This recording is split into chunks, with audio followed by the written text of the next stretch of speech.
Bonjour à tous et bienvenue dans cette revue hebdomadaire de marché indiciel avec Ichimoku. Nous sommes le 27 novembre.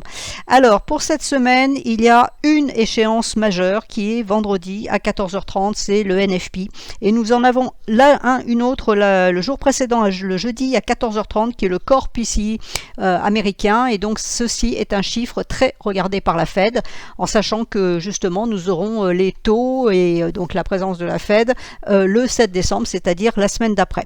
Sinon, globalement, il y a le Consumer Confidence le mardi à 16h qui peut nous intéresser. Mercredi matin, alors ça concernera plutôt l'Europe, à 8h45, il y a le français, CPI et le préliminaire GDP. Alors, désolé, c'est tout en anglais, j'écris tout en anglais. Donc, le PNB préliminaire français trimestriel à 8h45. Donc là, on a deux chiffres français importants. Ça peut influer notamment sur le CAC, donc c'est à 8h45. Le mercredi, toujours à 14h15, nous avons l'ADP US, donc ça c'est de l'emploi, et à 16h les JOLTS, c'est les ouvertures d'emploi aussi aux États-Unis, donc ça peut être... peut activer aussi un petit peu les marchés. Et le même jour à 14h30, nous aurons donc le PNB préliminaire trimestriel américain. Et à 19h30, il y a Powell qui va causer. Et donc jeudi, je vous l'ai dit, le Core PCE, et à 16h, l'ISM manufacturier. Et enfin, le point d'orgue, c'est vraiment vendredi. Donc on va avoir, les marchés vont être un petit peu chahutés à partir, on va dire, de mardi 16h, puisqu'on a la confiance des consommateurs américains. Après, voilà, mercredi, il va y avoir aussi des échéances. Jeudi, encore un petit peu. Et puis évidemment, la plus grosse, ça sera vendredi. À 14h30. Alors, cette semaine, que s'est-il passé? Donc, nous avons le S&P en hebdomadaire. Vous voyez que ce qui est à noter, c'est ça. C'est qu'il a cassé sa Kijun mensuelle. Alors, il va falloir confirmer, puisque là, on était allé la chercher. Ici, on avait tenté de la casser, mais on était revenu sur ce niveau-là. Et là, on l'a cassé. Donc, un test de cassure pourrait se faire. Ça veut dire qu'on pourrait redescendre vers les 4016, les 4001 en test de cassure pour éventuellement, si le marché veut monter compte tenu des échéances dont je viens de vous parler, pour aller chercher la droite de tendance qui se situe à 4108. Voilà, on va se mettre exactement ici. Voilà, 4105 pour la bougie de la semaine prochaine. Alors, vous voyez que le problème, c'est qu'on a une zone nuageuse ici. On a ici une résistance qui est à 4132, qui est une résistance quand même importante.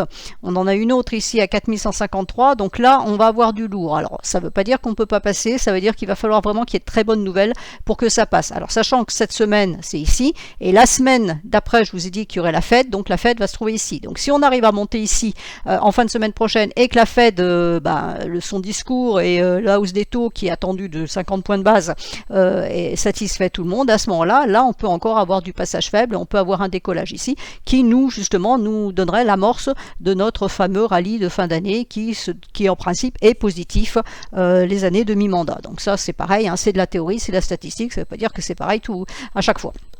Donc voilà, pour le moment, on a plutôt une vue positive, mais il nous manque un test à faire. Alors, quand on regarde en journalier, donc en journalier, on voit bien le niveau qui a tenu, c'est un niveau hebdomadaire qui est ici, donc c'est assez intéressant à voir.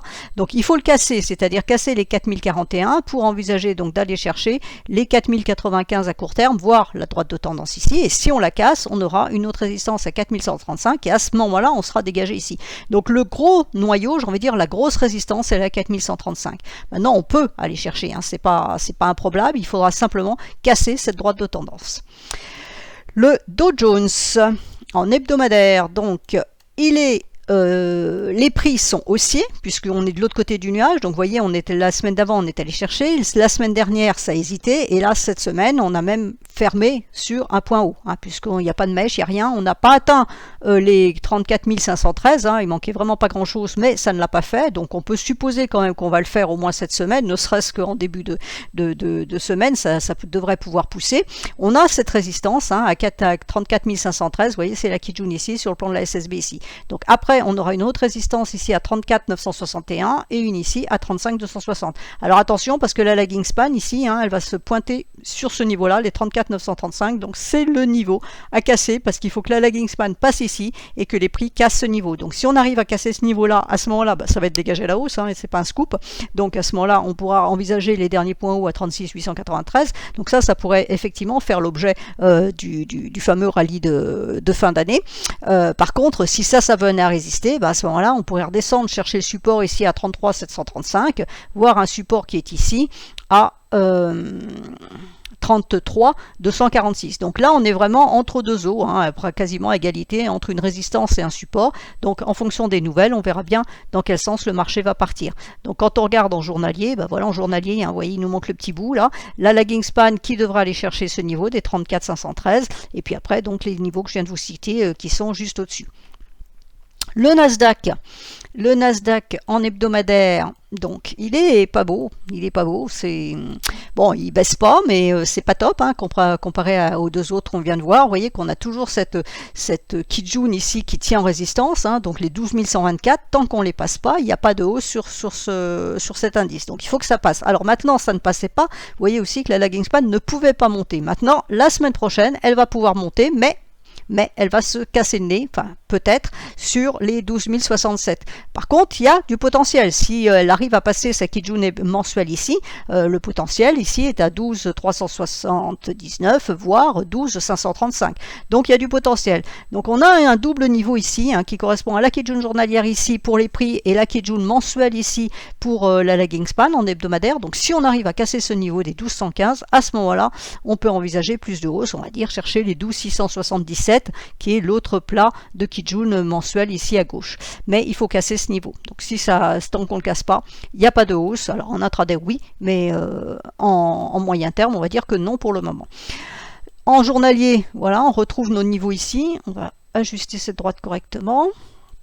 Voilà, donc le problème il se situe ici, il faut que la lagging span passe les 11 941, vous voyez que ça n'est pas passé ici, si ça avait été testé, si ça n'est pas passé, on est allé tester, le 15 novembre, on était allé tester la Kijun hebdomadaire ici, on a rétrocédé, on est reparti, donc est-ce qu'on va avoir une nouvelle impulsion pour à nouveau aller chercher ces 12 115?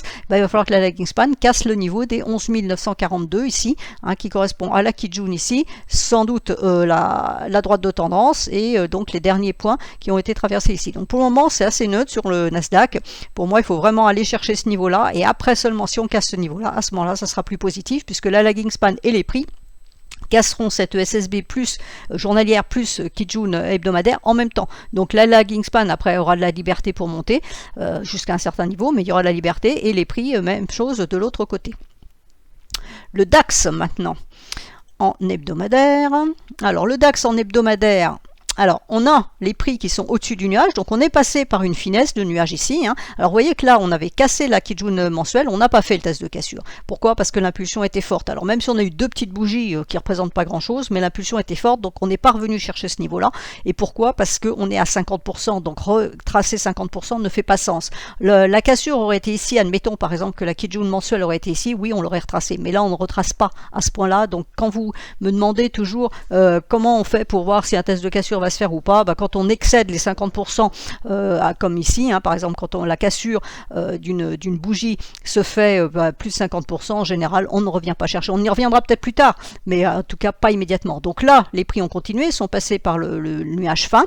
La lagging span a cassé sa Kijun hebdomadaire, donc c'est positif, elle valide à moyen terme la hausse. Pour le moment, les prix sont de l'autre côté du nuage, donc pour moi, ils nous donnent bien un renversement de tendance, donc ça c'est acté. Maintenant, on a un petit souci, c'est la lagging span ici qui a son nuage.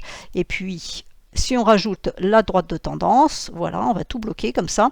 Voilà, si on rajoute la droite de tendance, vous voyez que là, c'est pas facile. Donc, on va dire que on aurait une poursuite haussière là au-dessus des 14 805. C'est ce niveau ici qui correspond à ce niveau-là. Et là, la lagging span devrait être passée puisque cette semaine, elle va passer exactement à ce niveau-là. Donc, si on arrive à casser ce niveau-là, on aura un autre niveau ici. Alors, j'ai mis ce niveau-là 15 037, mais qui n'est pas forcément très pertinent. Et on a un autre niveau ici à 15 557. Donc je pense, c'est mon idée, si on arrivait à casser les 14 805, on pourrait aller chercher les 15 557 ici, et puis plus après si ça casse, puisqu'à ce moment-là, effectivement, on serait vraiment en tendance haussière totale. Là, la lagging span, il va falloir qu'elle monte dans son nuage. Donc elle va rester neutre tant qu'elle n'aura pas cassé ça. À partir du moment où elle aura cassé ce niveau-là, à ce moment-là, si cela doit se faire bien évidemment, à ce moment-là, on aura la lagging span qui sera dégagée à la hausse, les prix dégagés à la hausse, donc on aura une tendance haussière qui se remettra en place. Ça veut dire que cette correction-là de moyen terme, en fait, sera terminée et on pourrait repartir avec dans l'idée d'aller chercher les derniers points hauts.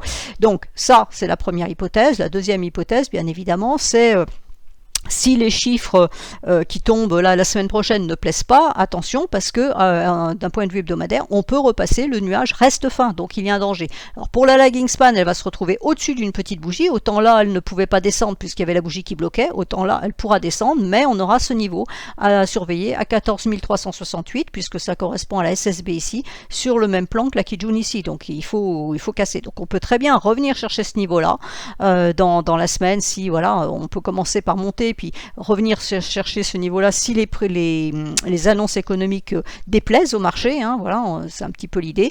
Et si ça déplaît trop, ben, à ce moment-là, on pourrait recasser ça, puisque le nuage est faible. Donc, pour le moment, il y a des signaux plutôt positifs, mais ici, on a de la résistance, donc c'est dangereux. Et par contre, on peut repasser ici aussi à la baisse, puisque c'est fin. Donc, c'est un petit peu critique sur cet indice. Le CAC en hebdomadaire, alors, bon, il a cassé, il est passé par le passage fin aussi. Test de cassure, alors là, par contre, ça s'est fait. Hein, on est revenu chercher le bas du nuage. La lagging span casse sa Kijun, donc elle valide bien la hausse. Les prix sont au-dessus du nuage, donc c'est haussier. Maintenant, on a une résistance ici. Voilà, c'est la résistance qui a tenu. Et puis, on en a une autre qui va se trouver une plus petite, hein, un peu moins importante, mais malgré tout qui existe ici. Donc la résistance qui a tenu là, c'était les 6711, hein, on a vraiment clôturé dessus. Il faut qu'on casse pour aller chercher les 6815, et si on les casse, à ce moment-là, on a 6880 en ligne de mire. Et à partir du moment où la lagging span sera sortie de son nuage et aura cassé effectivement ce niveau-là, à ce moment-là, ça sera positif pour une hausse. En journalier, voilà ce que ça donne. On retrouve le même niveau ici en hebdomadaire, donc on n'a pas plus d'informations. Hein, on voit bien, on a cassé ici, on est sorti du nuage, ça a été travaillé pendant 5 jours. Là, on est monté un petit peu en crabe. Hein, il n'y avait franchement aucune conviction dans la semaine qui vient de se passer. Hein, c'est une évidence. Voilà, donc à savoir, est-ce qu'on arrive à casser ces niveaux? Au contraire, est-ce qu'on revient à nouveau? On reste dans une espèce de range là, dans la semaine, en fonction des statistiques qui vont tomber. C'est aussi une possibilité. Enfin, le SMI en hebdomadaire. Donc le SMI en hebdomadaire, a priori, je dis bien a priori, s'il se décide un petit peu, il devrait pouvoir aller chercher la Kijun mensuelle ici qui est à 11 247.